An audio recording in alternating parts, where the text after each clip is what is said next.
নমস্কাৰ the news প্লাছৰ বিশেষ অনুষ্ঠান দৰবাৰ মজিয়ালৈ মই প্ৰণয় বৰদলৈ আপোনালোকক জনাইছোঁ স্বাগতম। আজি দৰবাৰত আমি এজন বিশেষ ব্যক্তিক আমন্ত্ৰণ কৰি আনিছোঁ আৰু তেখেতক আপোনাৰ অসমৰ ৰাইজে জানে,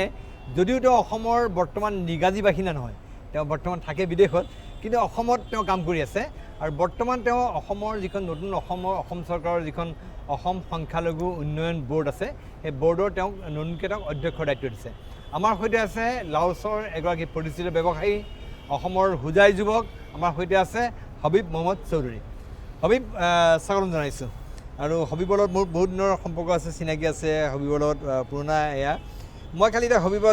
পৰা জানিব বিচাৰিছোঁ, হবিবে যিহেতু বৰ্তমানৰ কৰ্মক্ষেত্ৰ অসম হৈ পৰিছে, বিগত সময়ছোৱাত লাওছ আছিলে,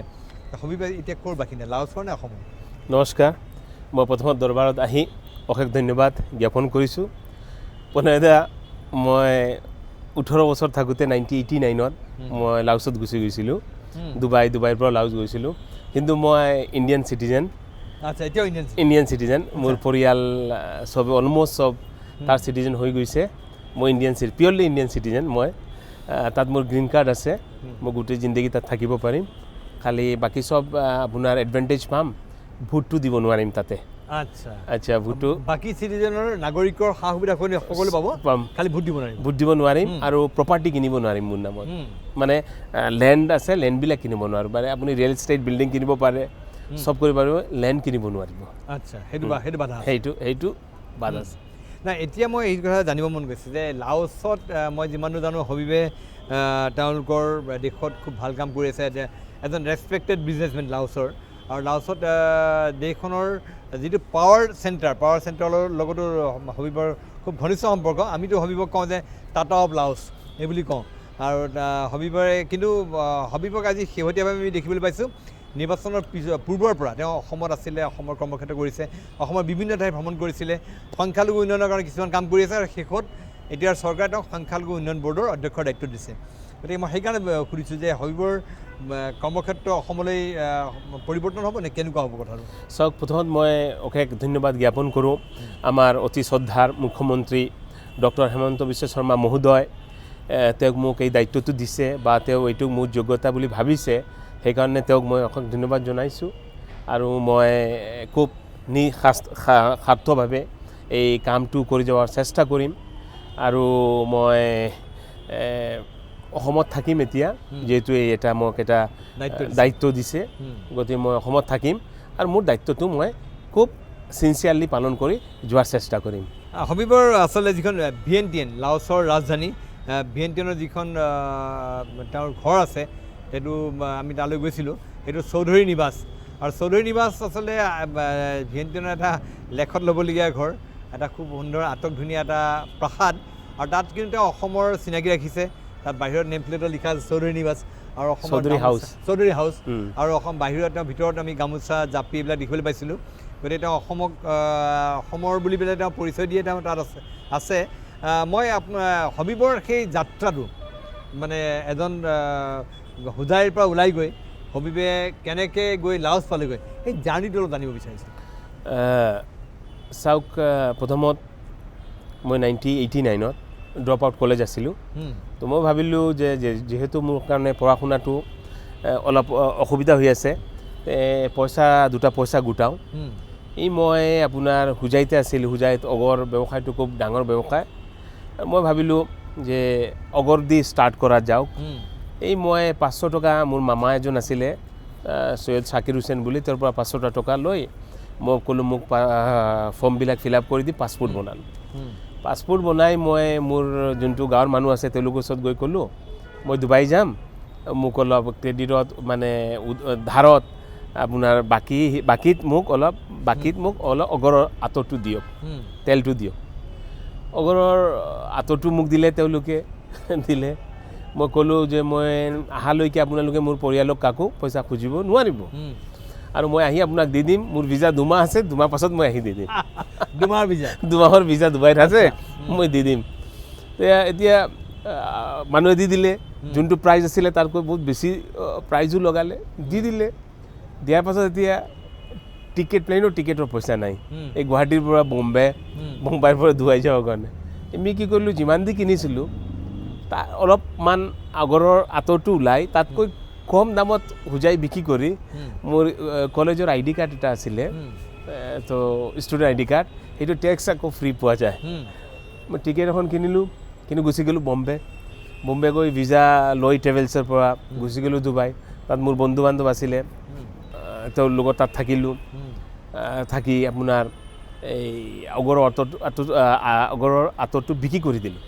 বিক্ৰী কৰিলোঁ 15-20-25 দিনৰ মাজত বিকিলোঁ দেখিলে এমাহ সময় আছে বোলো অসমত গ'লেতো টকা দিব লাগিব মানুহ 2 মাহ সময় কৈছোঁ গুচি যাওঁ বেংকক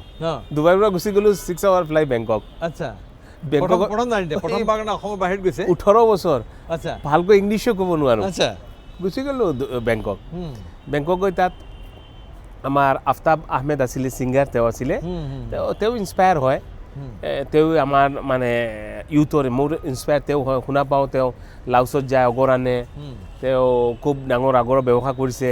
মোৰো সদায় অন্তৰাত্মাই কয় মই লাউচত গ'লে ডাঙৰ মানুহ হ'ম লাউচত যাম কিন্তু মই গুচি গ'লোঁ আনফৰ্চুনেটলি ডুবাই বেংকক গ'লোঁ গৈ অগৰ চগৰ কিনিলোঁ সৰুতে মানে লাউচত যোৱা বাসন এটা আছিলে মোৰ 9-10ত পঢ়ি থাকোঁতে মোৰ অন্তৰাত্মাই সদায় কয় লাউচত গ'লে মই ডাঙৰ মানুহ হ'ম মোৰ পইচা হ'ব মোৰ পাৱাৰ হ'ব চব হ'ব মোৰ অন্তৰাত্মা মোৰ সদায় অন্তৰে মাতি থাকি মই লৈছোঁ যোৱাৰ কাৰণে আনফৰ্চুনেটলি মই গুচি গ'লোঁ ডুবাই যোৱাৰ পাছত এই অগৰটো কিনি আকৌ আপোনাৰ ডুবাই আহিম তো মোৰ যিমান টকা আছিলে চব মই লাগেজত সোমাই দিলোঁ লাগেজটো এৰি দিলোঁ বেল্টত মই আহিলোঁ ডুবাই লেণ্ড কৰাৰ পাছত কি হ'ল ভিজা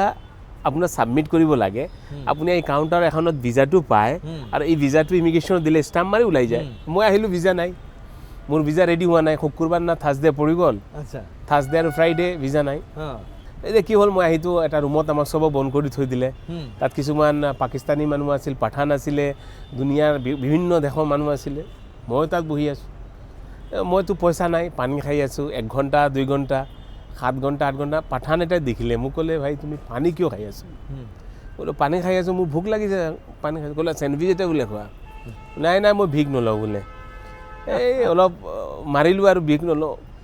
8-12-14 ঘণ্টা যোৱা লাগিলে ভোক ক'লো ভাই মোক চেণ্ডউইচটো লৈ দে বোলে দিলে চেণ্ডউইচ দিলে খালোঁ তেতিয়া মই কিন্তু এটা বস্তু মনে অন্তৰত শপত ল'লোঁ যে যদি মোক ঈশ্বৰে কেতিয়াবা টকা পইচা দে মই ভোকা মানুহ দেখিলে মই সহায় কৰিম ভোকটো কি মই গম পালোঁ আহিলোঁ অগৰটো বিক্ৰী কৰিলোঁ যোনটো কাঠ আনিছিলোঁ বেংককৰ পৰা থাইলেণ্ডৰ পৰা বিক্ৰী কৰিলোঁ পইচা হ'ল আহিলোঁ অসমত মানুহক দিলোঁ হৈ গ'লোঁ এণ্টাৰপ্ৰেনাৰ মানুহে ভাবিলে এইটো লৈ গৈ টকা দিয়ে মানে লাউচৰ পৰা ডুবাই হৈ নাই আকৌ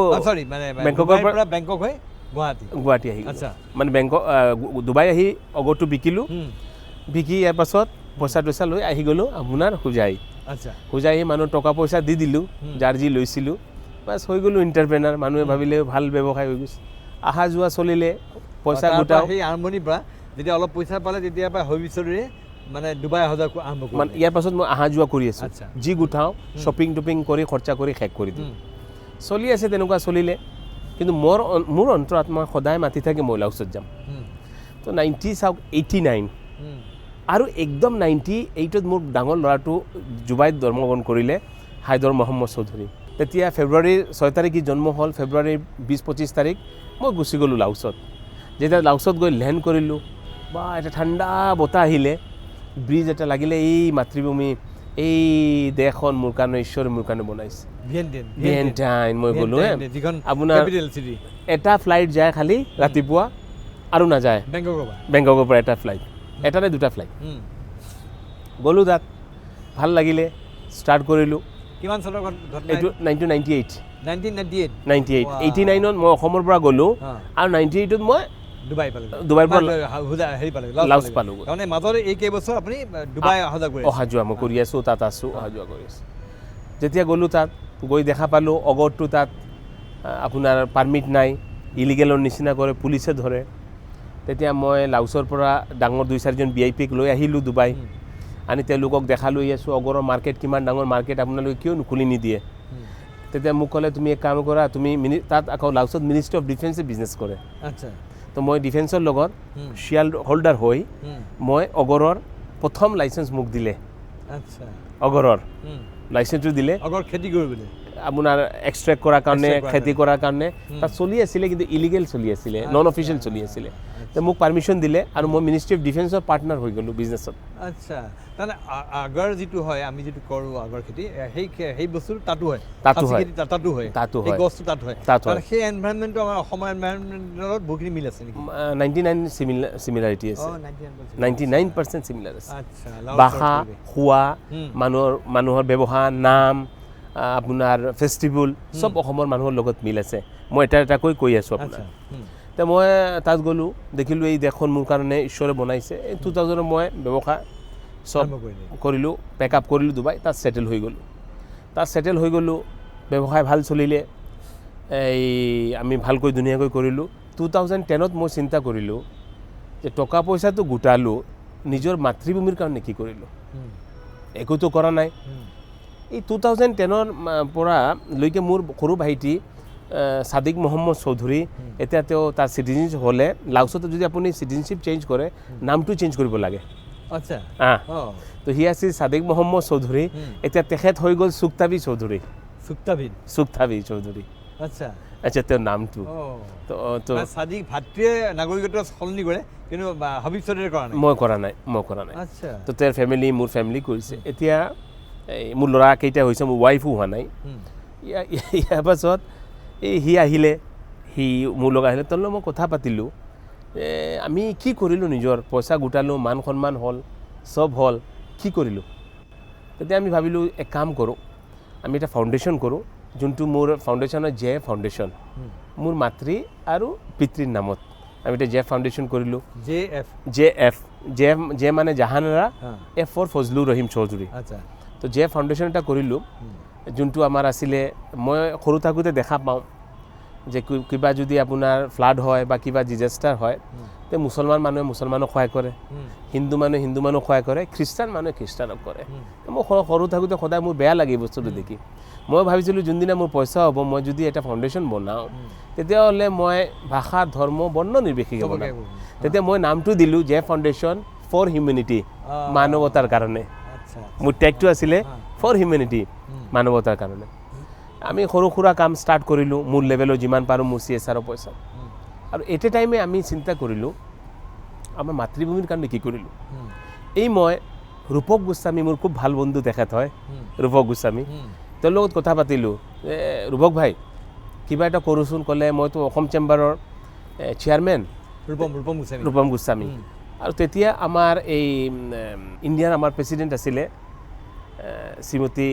প্ৰতিভা সিং পেটেল তেখেত গৈছিলে লাউচ তেওঁৰ সন্মুখত মোক ইণ্ডিয়ান চেম্বাৰ অফ কমাৰ্চৰ প্ৰেচিডেণ্ট বনোৱা হৈছিলে founder Indian chamber of commerce লাউচত মোক বনাইছিলে ইণ্ডিয়ান গভৰ্ণমেণ্টে বনাইছিলে তাত ইণ্ডিয়ান এম্বেচি ইণ্ডিয়ান কমিউনিটিৰ পৰা মই হৈছিলোঁ তেতিয়া মই ক'লোঁ এতিয়া মই ইণ্ডিয়ান চেম্বাৰ অফ কমাৰ্চৰ প্ৰেচিডেণ্ট কিবা এটা এক্সচেঞ্জ কৰোঁ এই ৰূপম গোস্বামী মোৰ বন্ধু হয় তেখেতৰ লগত কথা পাতিলোঁ তেওঁ ক'লে এটা ডেলিগেশ্যন লৈ আহা তো মই এটা 36জনীয়া এটা ডেলিগেশ্যন লৈ উইথ আপোনাৰ central minister of industry and commerce doctor নামবিয়াকিত আৰু আপোনাৰ ভাইচ মিনিষ্টাৰ টুৰিজিম আৰু আপোনাৰ এই থাই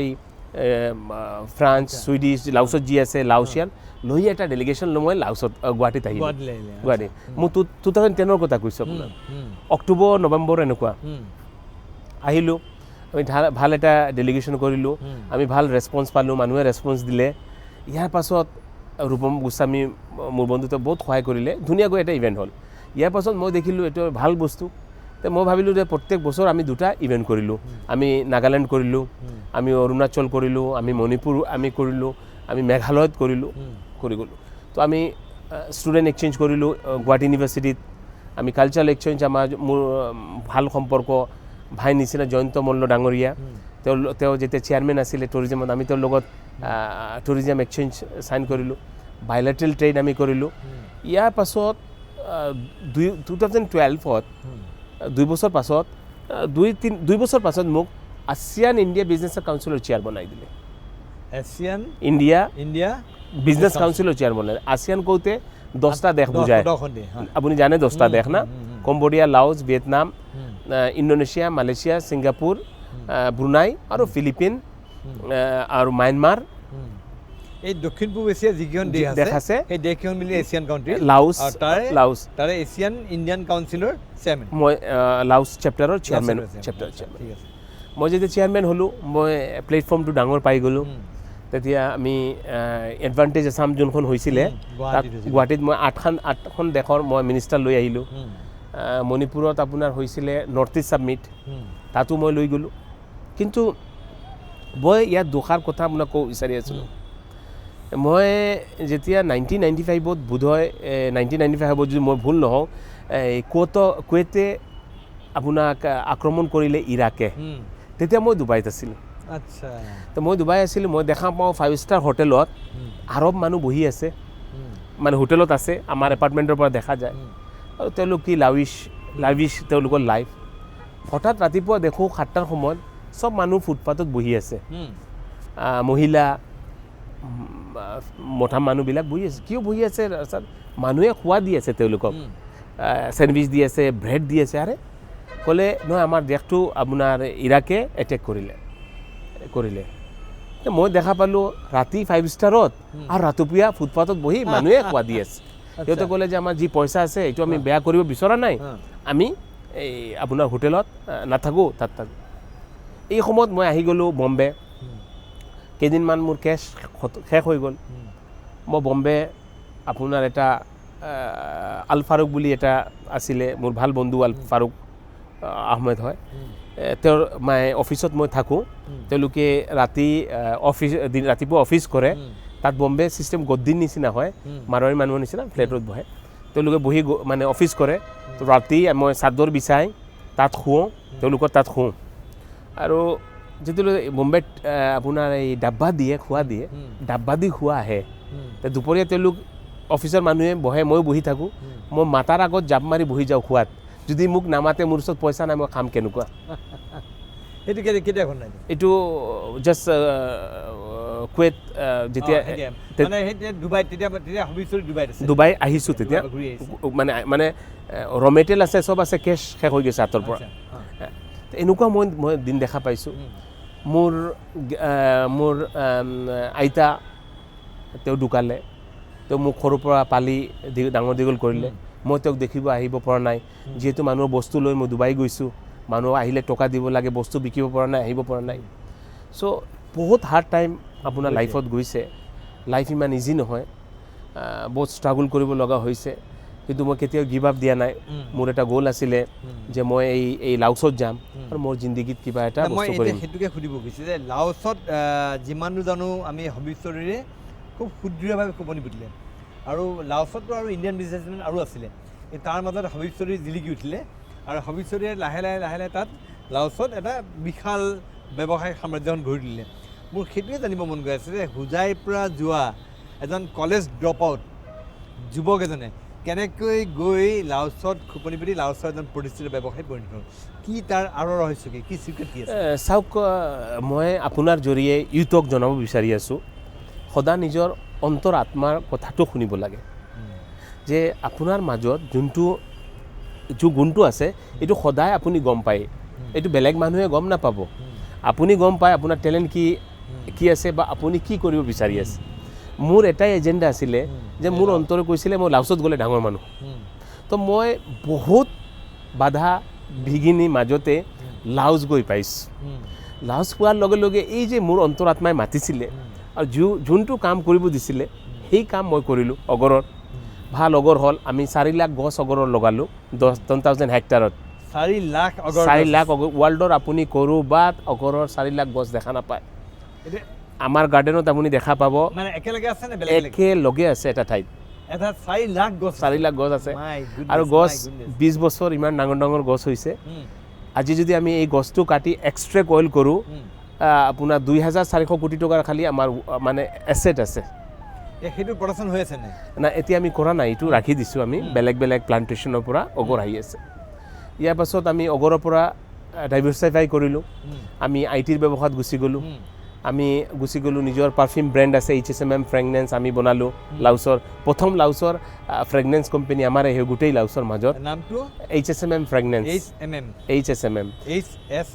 HSMM হবিব মহম্মদ সাদিক মহম্মদ মোৰ দুটা ভাইটিৰ নামে মানুহক আমি কওঁ হাই স্পীড মানি মেকাৰ হাই স্পীড মানি মেকাৰ কিন্তু আসলে হবিব মহম্মদ আৰু সাদিক মহম্মদ আচ্ছা দুই ভাই ককাই আমাৰ সৰু ভাইটি কিয় মই তাৰ নামটো ৰাখিছোঁ এইটো আমি অলপ পাছত বনাইছিলোঁ ইয়াৰ আগত আমাৰ লাও আগৰ আছে এটা কোম্পানী আছে হিজ ভেৰি মোৰ ভাইটিটো বহুত হাৰ্ড ৱাৰ্কিং হয় আজি চাওক মোৰ সৰু ভাইটিটোৱে ব্যৱসায় ধৰি ৰখাৰ কাৰণে মই ইয়াত আজি থাকিব পৰা হৈছোঁ আজি সি গোটেই ব্যৱসায়টো ধৰি ৰাখিব পাৰিছে গতিকে মোতকৈ সি ভাল ব্যৱসায় সঁচা কথা ক'লে আপুনি পাইছিলে তেওঁক পাইছোঁ সাদিক মহম্মদ আমি লগ পাইছোঁ মই লাউচত যাওঁতে আৰু বহুত কথা পাতিবলগীয়া আছে মই সেইটোকে আকৌ ছিক্ৰেটটো আচলতে জানিব পৰা নাই এতিয়া ছিক্ৰেটটো মই জানিম কেনেকৈ লাউচত গৈ হবিব চৌধুৰী এগৰাকী প্ৰতিষ্ঠিত ব্যৱসায়ীত পৰিণত হ'ল আৰু প্ৰতিষ্ঠিত নহয় তেওঁ এটা লাউচৰ মই যিমান জানো পাৱাৰ চাৰ্কুলৰ সৈতে যথেষ্ট ঘনিষ্ঠ লাউচৰ আমি যাওঁতে তাত দেখিছিলোঁ যে আমাৰ অসমৰ যুৱকজনৰ তাত প্ৰতিপত্তি কিমান লাউচত মই সেয়া দেখি আহিছোঁ নিজে হবিব চৌধুৰী মই এইটো জানিব বিচাৰিছোঁ যে লাউচত মই গৈছিলোঁ লাউচত গৈ দেখিলোঁ যে লাউচত আমি এটা এছিয়ান কাৰ ৰেলীৰ সময়ত আমাৰ অসমৰ পৰা এটা টীম গৈছিলে আৰু এছিয়ান কাৰ ৰেলী যেতিয়া তাত লাউচত গৈ লাউচৰ ৰাজধানী ভিয়েণ্টিয়ান পাইছিলে ভিয়েণ্টিয়ানত সেই সময়ত লাউচত আমাক ৱাৰ্ম ৱেলকাম তাত কৰিছিলে আমাৰ গোটেই টীমটো আৰু তেতিয়া এটা দিনত মোৰ মনত আছে এনিশা হবিব মহম্মদ চৌধুৰীৰ নিজৰ যিটো ঘৰ চৌধুৰী হাউচ ধুনীয়াকৈ সন্মুখত ফলক আছে চৌধুৰী হাউচ আৰু সেই ঘৰত সেই ৰাজপ্ৰসাদত আচলতে একপাৰ ৰাজপ্ৰসাদ বুলি ক'ব লাগিব এই ঘৰত তেওঁ আমাক এটা নৈশ অভ্যৰ্থনা আয়োজন কৰিছিলে আৰু আমাৰ সমগ্ৰ আমাৰ যিটো দল এছিয়ান কাৰ ৰেলী দলটো তেওঁ আদৰণি জনাইছিলে মোৰ দেখি ভাল লাগিছিল যে সেই আদৰণি অনুষ্ঠানত সেই সময়ত লাউচত থকা প্ৰায় 6-7খন দেশৰ এম্বেচাডৰ বা হাই কমিশ্যনাৰ আহি তাত উপস্থিত আছিলে গতিকে তাৰ লগত লাউচৰ মিনিষ্টাৰ আছিলে আমি তেতিয়াই গম পাইছিলোঁ যে তেওঁৰ কিমানখিনি তাত প্ৰভাৱ আছে হয় মই মিছা ভুল কোৱা নাই ঠিক আছে এতিয়া সেই কথাটোৱে মোক লাগে যে লাউচত ইমান কম সময়ৰ ভিতৰত হবিব চৌধুৰী ইমান প্ৰতিপত্তিশালী কেনেকৈ হৈ পৰিল কেনেকৈ মানে ইটছ গুড মানে আমি ভাবোঁ যে আমাৰ যুৱকসকলৰ কাৰণে ইনস্পিৰেশ্যনৰ অনুপ্ৰেৰণাৰ উৎস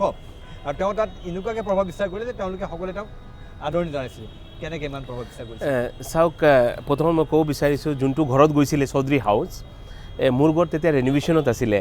মোৰ ঘৰ হ'ল চৌধুৰী পেলেচ আৰু মোৰ ভাইটিৰ ঘৰ হ'ল চৌধুৰী হাউচ তো এইটো মোৰ ভাইটিৰ ঘৰ আছিলে আৰু এই ঘৰটো গোটেইটো ডিজাইন কৰিছে মোৰ ভাইটিৰ ৱাইফ নাজমা চৌধুৰীয়ে তাই মোৰ ঘৰটো ডিজাইন কৰি দিছে হে তাই আৰ্কিটেক্ট নহয় বাট মানে গড গিফ্ট এটা খুব ভাল আপুনি দেখিছে নিজৰ ঘৰটো কিমান ধুনীয়া ডিজাইন কিমান ধুনীয়া কৰিছে তাই আচ্ছা এতিয়া হবিবৰ যিটো চৌধুৰী পেলেচ ৰেডি হৈ গ'ল চৌধুৰী পেলেচ ৰেডি হৈ গ'ল নেক্সট আহিলে আপোনাক লৈ যাম এইটো হৈ গ'ল আচ্ছা মই ক'ব বিচাৰি আছোঁ আপোনাক চাওক মই সদায় নিজৰ কৰ্মক বহুত শ্ৰদ্ধা কৰিছোঁ মই আজিকালি দেখা পাইছোঁ যে ইউথ আপোনাৰ জৰিয়তে মই ইউথক ক'ব বিচাৰি আছোঁ এনেকুৱা এটা বস্তু নাই যোনটো মানুহে কৰিব নোৱাৰে আপুনি এঠাইত লাগি থাকিব লাগে আজি কি হৈছে আজি এটাত কালি আপুনি ITত আজি আপুনি হোটেল মেনেজমেণ্টত কালি আপুনি এংকৰ হৈ গ'ল পৰু আপুনি ফেশ্বন ডিজাইনাৰ হ'ল ইয়াৰ পাছত বিউটিচিয়ান হৈ গ'ল ইয়াৰ পাছত পলিটিচিয়ান হৈ গ'ল ইয়াৰ পাছত এক্টাৰ হৈ গ'ল ইয়াৰ পাছত নহ'ব আমাৰ প্ৰব্লেম কি হৈছে আমাৰ ইউথবিলাকে তেওঁলোকে মাল্টি এক্সপিৰিয়েঞ্চ ল'ব মোৰ মতে হ'ল আপুনি এটা ড্ৰাইভাৰৰ এটা এডভাৰটাইজ দিয়ে আপুনি কয় 5 বছৰৰ এক্সপিৰিয়েঞ্চ লাগে কেমেৰামেনৰ এড দিয়ে 4 বছৰৰ এক্সপিৰিয়েঞ্চ লাগে একাউণ্টেণ্ট এজন CA লাগে 5 বছৰৰ এক্সপিৰিয়েঞ্চ লাগে এই মাল্টি 2 মাহ 6 মাহ 8 মাহ এক্সপিৰিয়েঞ্চ লৈ কি হ'ব গতিকে যদি এটা মানুহ যোনটো তেওঁ ভাল পায় যোন কাম যোন অন্তৰে কয় সেই কামত লাগি থাকিব লাগে উঠিব পৰিব কোনো ডাউট নাই কিন্তু তেওঁৰ যোনটো ডেষ্টিনেশ্যন আছে সদায় তেওঁত পচিব ঈশ্বৰৰ কৃপাত তেওঁ কোনে হেৰাব নোৱাৰে গতিকে মই আপোনাৰ জৰিয়তে ক'ব বিচাৰিছোঁ যোন য'ত লাগি আছে প্লিজ আপোনালোক লাগি থাকক আজি কালি নাযাব আপোনাৰ অন্তৰে যোনটো ভাল কয় সেইটো কৰক আপুনি মাতৃ পিতৃৰ কথাও নুশুনিব এইটো মোৰ ৰিকুৱেষ্ট আৰু সেইটো মই মোৰ অন্তৰৰ কথা শুনিছিলোঁ মই শুনিছিলোঁ লাউচত যাব লাগে অগৰৰ কাম কৰিব লাগে ডাঙৰ মানুহ হ'ব পাৰিম মই হৈছোঁ কিন্তু ইয়াৰ লগত মই ডাইভাৰ্চিফাই কৰি লৈছোঁ মোৰ বিজনেছ মই সেইটো আহিম তাৰমানে তাতে গৈ যেতিয়া লাউচত গৈ যেতিয়া ব্যৱসায় আৰম্ভ কৰিলে তাৰপিছত আপুনি কেনেকৈ মানে এই ষ্টেপ বাই ষ্টেপ কেনেকৈ আপুনি মই চাওক প্ৰথমত মই মোৰ আই এম ভেৰি ব্লেছ মোৰ মাতৃ পিতৃৰ মোৰ ওপৰত বহুত আশীৰ্বাদ আছিলে মই মিনিষ্ট্ৰী অফ ডিফেন্স মোৰ ব্যৱসায় পাৰ্টনাৰ হৈ গ'ল আচ্ছা যেতিয়া মিনিষ্ট্ৰী অফ ডিফেন্স হৈ গ'ল মোৰ ব্যৱসায় মোৰ বাউণ্ডেৰী চব খুলি গ'ল communist country ministry of defence সব ঠাইত আপোনাৰ এক্সেছ হৈ গ'ল মোৰ লাওছখন এনে communist country one party single party sustainable government very frankly investment সেইটো মত আকৌ আহি আছোঁ আপোনাৰ পাছত তো মই অপেন পাই গ'লোঁ বাৰ্জিন পাই গ'লোঁ ডিফেন্স আছিলে মোৰ লগত চ' অগৰ আনিলোঁ লিজ ল'লোঁ অগৰ কাটিলোঁ আনিলোঁ এক্সট্ৰেক্ট কৰিলোঁ বিকিলোঁ চ' ইজ অভাৰ নাইট আপোনাৰ এটা আমি পাই গ'লোঁ এটা অপৰচুনিটি তাৰমানে তেতিয়াই হবিব চৌধুৰী আৰু ছাদিক মহম্মদ চৌধুৰীয়ে প্লেন কৰিলে যে আমি এখন বাগিচা কৰোঁ সেইমতে এতিয়া বাগিচাত 4 লাখ জোপা গছ 4 লাখ গছ আছে ডাঙৰ হৈ আছে 20 বছৰ 22 বছৰৰ নিচিনা হৈ আছে এতিয়া অইল এক্সট্ৰেক্ট এতিয়া কৰা নাই যিহেতু মানে আমি কি কৰিছোঁ আমি ইমান মানুহক মানে মটিভেট কৰিছোঁ ইমান কেম্পিং কৰিছোঁ যে আপুনি আমি কি কৰোঁ এটা গছ যদি আমি কাটো 3টা গছ আমি ৰোপণ কৰোঁ আচ্ছা মানে আমি এটা মানে ষ্ট্ৰেটেজি বনাই লৈছোঁ লাউচত এটা আপুনি ডিফৰেষ্ট কৰক আৰু 3টা ৰোপণ কৰক গতিকে মানুহক আমি ইমান কেম্পিং কৰিছোঁ যে মোৰ ফাৰ্ষ্ট আৰ্টিকল আছিলে মানি গ্ৰন ইন ট্ৰী গছত টকা ধৰে আচ্ছা মই ফাৰ্ষ্ট আৰ্টিকল লাউচত লিখিছিলোঁ গছত টকা লাগে বুলি আচ্ছা এইটো অগৰ গছ টকা যেতিয়া অগৰ গছত টকাই লাগে মানুহক ইমান কৰিছোঁ মানুহ ইমান প্লান্টেশ্যন কৰিছে আজি এই প্লান্টেশ্যন বিক্ৰী কৰি মানুহে জীৱিকা অৰ্জন কৰিব পাৰি আছে গতিকে আৰু তাৰমানে এতিয়া হেৰি হবিব চৌধুৰী তাত গৈ তাত যিটো ব্যৱসায় ইলিগেল আছিলে সেইটো লিগেলাইজ কৰিলে আমি অফিচিয়েল লিগেলাইজ কৰিলে তাৰপিছত তাৰ মানুহকো আপোনালোকে এনকাৰেজ কৰিছে আপোনালোকে প্লান্টেশ্যন কৰক বহুত মানুহ আগবাঢ়ি আহিলে লাউচত কিমান সৰু কাউণ্ট্ৰি কিমান আপোনাৰ 2,36,000 স্কুৱাৰ কিলোমিটাৰ মই যদি ভুল নকওঁ নৰ্থ ইষ্ট বোধহয় 2,62,000 নে কিমান হ'ব আমাৰ নৰ্থ ইষ্টত সমানে হ'ব অলপ সৰু নৰ্থ ইষ্টকৈ কিন্তু মই আপোনাক ক'ব বিচাৰি আছোঁ তাত 70 লাখ মানুহ 70 লাখ অনলি কিন্তু মানুহবিলাক মানে ইমান গড ফেয়াৰিং ইমান ভাল মানুহ আপুনি ৱৰ্ল্ডৰ ক'তোবাত নাপায় আপোনাক মই এটা বা দুটা এক্সাম্পল দিওঁ এই মানুহৰ বিষয়ে আপোনাক কওঁ আপুনি যে গাড়ী এখন চলাই গ'লে কাৰোবাৰ ঘৰৰ আগত গাড়ীখন এক্সিডেণ্ট হৈ গ'ল তেওঁৰ ঘৰৰ পৰিয়াল কোনোবা ঢুকালে তাত মাতৃ পিতৃয়ে আপোনাক মাৰধৰ নকৰে আপোনাৰ গাড়ীও নাভাঙে কিন্তু আপোনাক আহি ক'ব মোৰ ল'ৰাটোতো ঢুকালে আপুনি দুখ পাইছে নেকি আপোনাক দাৱাই লগাই দিব দৰৱ লগাব গাত লগাই ক'ব আপুনি বহক পানী খাওক আমি দুখীয়া মানুহ আমাৰ ল'ৰাটো ঢুকালে আমাক সহায় কৰক জ্বলোৱাৰ শশানত লৈ যোৱা 3-4 দিন সিহঁতৰ কাৰ্যক্ৰম থাকে শেষ হোৱাৰ পাছত ইমানলৈকে পুলিচেও আপোনাক নধৰে পুলিচে আপোনাৰ ID কাৰ্ড বা পাছপৰ্টটো লৈ গ'ল আপুনি দেশ এৰি যাব নোৱাৰে পাছপৰ্টটো লৈ যাব তেতিয়া 3-4 দিন পাছত চব শেষ হ'ল শশানত লৈ গ'লে চব শেষ হ'ল আপোনাৰ লগত বহি ক'ব যে আমাক ইমান টকা দি সহায় কৰা আপুনি ক'লে মই ইমান দিব নোৱাৰিম নেগোচিয়েশ্যন হ'ল টকা দিলে আপুনি ফ্ৰী না আপোনাক পুলিচে ধৰিব না কোনোবাই মাৰিব কোনোবাই কাটিব যদি আপুনি নেগোচিয়েশ্যন কৰিব নোৱাৰে তেতিয়া আপোনাৰ জেলটো হ'ব আচ্ছা এটা হ'ল দুটা হ'ল তেওঁলোক আপুনি কাউণ্ট্ৰি ছাইড গৈছে আপুনি তেওঁৰ ওচৰৰ ফালে গৈ আছে তেওঁলোকে খোৱা এটা খাই আছে ইভেন এই খোৱাটো তেওঁলোকৰ কাৰণে মানে কম পৰিব আপুনি কৈছে মা খিন খাওঁ মা মানে আহা খিন মানে খোৱা আহা আমাৰ লগত খোৱা চ' আপোনাক মাতিবই খাবৰ কাৰণে ইভেন তেওঁৰ কাৰণে এনাফ নহয় খোৱাটো এই এনেকৈ দেশ বেংক ডাঙৰ ডাঙৰ বেংকত গ্লাছ লগোৱা আপোনাক মই দেখাইছোঁ তাত কোনো এটা চিকিউৰিটি আছে কোনো নাই মানুহ চিকৰ আপোনাৰ পুলিচ যদি আপোনাক ড্ৰাইভিং লাইচেন্স লাগে আপোনাক চেলুট মাৰিব পুলিচে ফৰেনাৰ দেখিলে ক'ব আপোনাৰ ড্ৰাইভিং লাইচেন্সটো দিয়ক পুলিচে কিন্তু আপোনাৰ গাড়ীৰ ভিতৰত হাতটো নোসোমায় আপুনি ভিতৰত দিলে নহয় মই নলওঁ বাহিৰত দিয়ক বোলে এই গাড়ীৰ ভিতৰখন আপোনাৰ প্ৰপাৰ্টি আচ্ছা তে আপুনি এই বাহিৰত ওলাই দিব তেখেতে বাহিৰত ল'ব চাব আকৌ আপোনাৰ বাহিৰত দিব আপুনি বাহিৰৰ পৰা লৈ আহিব লাগিব তেওঁলোকে ভিতৰত গাড়ীৰ ভিতৰত হাতটো নোসোমায় দ'জ কাইণ্ড মানে এনেকুৱা ডিচিপ্লিন মানুহ আৰু তেওঁলোক বৌদ্ধ ধৰ্মৰ মানুহ আৰু ইয়াতকৈ ধুনীয়া হ'ল মিনিষ্টাৰৰ ল'ৰাই গৈ কাম কৰি আছে বিজনেছমেনৰ ল'ৰাই গৈ কাম কৰি আছে মূল ল'ৰাই গৈও কাম কৰি আছে তেওঁলোকে ৰাতি স্কুলত যাব দিনত স্কুল যাব কলেজ যাব ৰাতি গৈ ৰেষ্টুৰেণ্টত কাম কৰিব নহ'লে বা ক'ৰবাত গৈ কাম কৰিব তেওঁলোকে নিজৰ উপাৰ্জন নিজে কৰে মূল ল'ৰাবিলাকে ছামাৰত 3 মাহ ৰেষ্টুৰেণ্টত কাম কৰে আচ্ছা ইন্টাৰেস্টিং মোৰ ল'ৰাবিলাকে ছামাৰত ৰেষ্টুৰেণ্টত কাম কৰে এই টেবুল চাফ কৰে পানী আনি দিয়ে এই মানুহক খুৱায় মোৰ ল'ৰাবিলাকে ছামাৰত তেওঁলোকে ৰেষ্টুৰেণ্টত কাম কৰে লাওছৰ কোটিপতি ব্যৱসায়ী ভৱিষ্যতৰ পুত্ৰই ৰেষ্টুৰেণ্টত কাম কৰে মানে ৱেটাৰ কাম কৰে ৱেটাৰৰ কাম কৰে কিন্তু এটা বস্তু দেখাত বহুত আচৰিত লাগে কিন্তু সেইটো শিকিবলৈ দিয়া হয় সিহঁতে তাত যায় গৈ ইউনিফৰ্ম চেঞ্জ কৰে মোৰ ল'ৰাকেইটাই কাম কৰে এতিয়া যিবিলাক মানুহে মানে আপোনাৰ বাহিৰা মানুহ ফৰেনাৰ্ছবিলাকে যিবিলাক খোৱা চোৱা ছাৰ্ভ কৰাৰ পাছতো আপোনাৰ গ্ৰাউণ্ড ফ্ল'ৰৰ গ্লাছ লগোৱা সিহঁতে দেখে ল'ৰাকেইটাই কাম কৰিলে চাফ টাফ কৰিলে গৈ BMW মাৰ্চিডিজ এইবিলাক গাড়ী চলাই গৈ আছে এইটো এটা চ' ফানি ৰেষ্টুৰেণ্ট প্লেচ চাফা কৰি BMW মই নিজে কিন্তু মই জাষ্ট দৰ্শকৰ জ্ঞাততে কৈছোঁ যে হবিবৰ গাড়ীৰ বহুত চখ আছে হবিবৰ ভাইকৰ তেওঁলোকৰ প্ৰায় মই তেতিয়া দেখা 9-10মান গাড়ী দেখিছিলোঁ বাহিৰৰ গাড়ী লেক্সাছ মই নিজে লেক্সাছ চলাইছিলোঁ 1 কোটি কিমান লাখ টকা গাড়ী লেক্সাছ মাৰ্চিডিজ BMW এইবিলাক প্ৰায়বিলাক গাড়ীয়ে বিলাহী গাড়ী আছে তেওঁলোকৰ আৰু তেওঁলোকে এতিয়া এইটো এটা ইণ্টাৰেষ্টিং কথা ক'লে তেওঁৰ পুত্ৰ সন্তানে গৈ তেওঁলোকে ৰেষ্টুৰেণ্ট কাম শিকে আচ্ছা 3 মাহ ছামাৰ 3 মাহ কাম কৰে তাৰ মানুহৰ মানে তাৰ যিবিলাক ধৰক মানুহ পৰিস্থিতি তেওঁলোকে কৰে মানে বাকী মানুহেতো আপোনাৰ ৰাতি স্কুলত যায় কলেজত যায় ৰাতিপুৱা গধূলি গৈ কাম কৰি নিজৰ উপাৰ্জন পঢ়া শুনাৰ উপাৰ্জন নিজে কৰে আমাৰ ইয়াত কি হয় এজন মানুহে ইনকাম কৰে ফেমিলিত বাকী 10জনে খায় তাতে 10জনৰ 10জনে আপোনাৰ উপাৰ্জন কৰে আৰু এটা কথা বুজাই মন আছে যিখন দেশ এই দেশখন কমিউনিষ্ট কাণ্ট্ৰি কিন্তু তাত ৰজা আছে নাই ৰজা নাই এসময়ত আছিলে এসময়ত ৰজা আছিলে এতিয়া নাই লাওছক লাং চাং বুলি কয় লাং চাঙৰ দেশ লান মানে হ'ল মিলিয়ন আৰু চাং মানে হ'ল হাতী মিলিয়নৰ হাতীৰ দেশ বুলি কোৱা হয়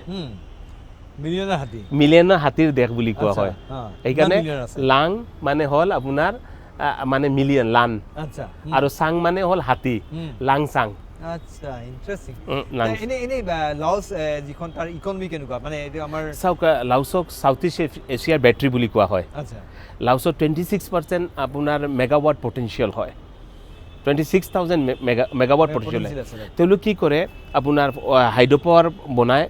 ৰিভাৰৰ পৰা আৰু ৰান অফ দ্য ৰিভাৰ তেওঁলোকে এটা ছিষ্টেম আছে ৰান অফ দ্য ৰিভাৰ মানে এটা নদীত ক'ৰবাত 5 মেগাৱাট বহালে ক'ৰবাত তাৰ তলত 2 মেগাৱাট বহাই দিলে তাৰ ওপৰত 1 মেগাৱাট এই যে ৰান অফ দ্য ৰিভাৰ তেওঁলোকে ইলেক্ট্ৰিক প্ৰডাকশ্যন কৰি গাঁও চাও এইফালে তেওঁলোকে চলাব পাৰে মেগা আমাৰ ইয়াত যিটো কৰে যে 2000 মেগাৱাট শক্তি সেনেকুৱা ধৰণৰ কৰা নাই 500 আছে 600 আছে সেইটো ডাঙৰ কৰি আছে কিন্তু ৰান অফ দ্য ৰিভাৰ সৰু এটা নদী গৈছে তাতে মানে তাত নদীখনৰ পানীৰ খুঁটত লৈ আৰু ওপৰত ধৰি অলপ বেছি তাতো তেওঁলোকে প্ৰডাকশ্যন কৰিব পাৰে 2 মেগাৱাট 3 মেগাৱাট 5 মেগাৱাট হ'লে গুৱাহাটী হৈ যাব বা এক কথা ক'লোঁ আপোনাৰ তেনেদৰে তেওঁলোক প্ৰডাকশ্যন কৰে আৰু আপোনাৰ ৱৰ্ল্ডৰ আপোনাৰ one of the cheapest labour মানে ৱৰ্কাৰ হয় আপোনাৰ 3,000-3,500 টকা মাহত মানে পোৱা যায় কাম কৰাৰ তাত আৰমানী গুচি ইয়াৰ পাছত আপোনাৰ গুচি আছে নাইকি আছে তেওঁলোকে তাত প্ৰডাকশ্যন তাত ফেক্টৰী আছে শ্বুজ নাইকি শ্বুজ ফেক্টৰী আছে ভাল ভাল কাপোৰৰ আৰমানীৰ পৰা লৈকে আপোনাৰ যিমান ভাল ভাল ব্ৰেণ্ড আছে চবৰ তাত আপোনাৰ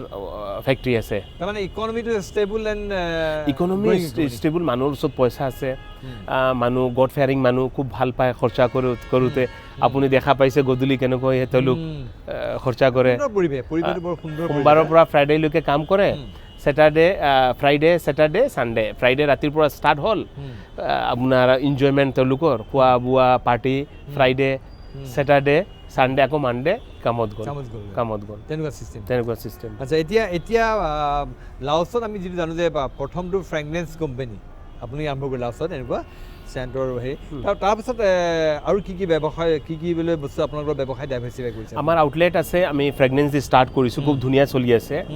আৰু এতিয়া আমাৰ আইৰণৰ এটা মাইন আছে যোনটো 30 মিলিয়ন টন ডিপজিট আছে 30 মিলিয়ন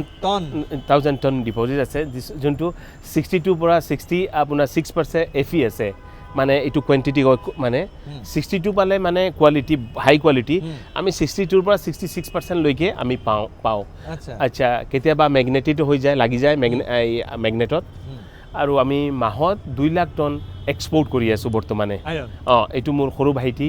সুক্তাবি চৌধুৰী চাই আছে আৰু মোৰ ল'ৰা জাষ্ট IB পঢ়ি অষ্ট্ৰেলিয়াৰ পৰা পঢ়ি ছিংগাপুৰৰ পৰা আহিছে মোৰ সৰু ভাইটিৰ আণ্ডাৰত সিও ট্ৰেইন লৈ আছে হায়দৰ মহম্মদ চৌধুৰী মোৰ ল'ৰাটো তেখেতেও মোৰ সৰু ভাইটিয়ে ট্ৰেইন কৰি আছে শুনিয়ে ভাল লাগিছে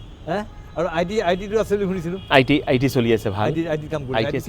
আইটি মানে মই আপোনাক লাউছ এটা ভাৰ্জিন আমাৰ ভিজা নাই টেক্সেশ্যন নাই গভৰ্নেন্স নাই গতিকে তাত আইটিৰ খুব ডাঙৰ এটা আমি অপৰচুনিটি বুলি পাইছিলোঁ আপুনি জানে ইণ্ডিয়ান মানুহ আইটিত অলপ ভাল আমি চ'ৰ্চ ইণ্ডিয়াৰ পৰা চ'ৰ্চ লৈ লৈছোঁ ভাল এটা কাম চলি আছে আচ্ছা এতিয়া মই এই বিষয়ে আৰু অধিক জানিম আচলতে আৰু হবিব মহম্মদ চৌধুৰীৰ পৰা যিহেতু তেওঁ লাউছত আমি ক'লোঁ যে তেওঁ যিখিনি কথা ক'লে যে আমি গম পালোঁ যে মই সেইকাৰণে আৰম্ভণিতে কৈছিলোঁ যে টাটা অফ লাউছ বুলি ভাবিছোঁ কয় তেওঁলোকক যে টাটা অফ লাউছ কাৰণ তেওঁলোকে ইমান ধুনীয়াকৈ ব্যৱসায় কৰি খুব সুন্দৰভাৱে কম সময়ৰ ভিতৰত তেওঁলোকে তাত প্ৰতিষ্ঠিত ব্যৱসায়ত পৰিণত হৈছে মোৰ সেই বিষয়ে আৰু অধিক কথা পাতিবলগীয়া আছে আৰু তাৰ লগত আমি তেখেতে এতিয়া ইমান সুন্দৰ ব্যৱসায়টো তাত আছে কিন্তু তাৰপিছত তেওঁ আহি ইয়াত অসমত আহি তেওঁলোকে অসমৰ ৰাজনীতিৰ সৈতে অলপ জড়িত হৈ পৰিছে কেনেকৈ অসম সংখ্যালঘু উন্নয়ন পৰিষদৰ তেখেতে বৰ্ডৰ তেখেতে অধ্যক্ষ হ'ল তেখেতে কি পৰিকল্পনা আছে কেনেকৈ ভাবিছে কি ভাবিছে সেই বিষয়ে আমি কথা পাতিম কিন্তু তাৰ বাবে আমাৰ এই বিশেষ অনুষ্ঠান দৰবাৰ মজিয়াত লৈ লৈছোঁ খন্তেক সময়ৰ বাণিজ্যিক বিৰতি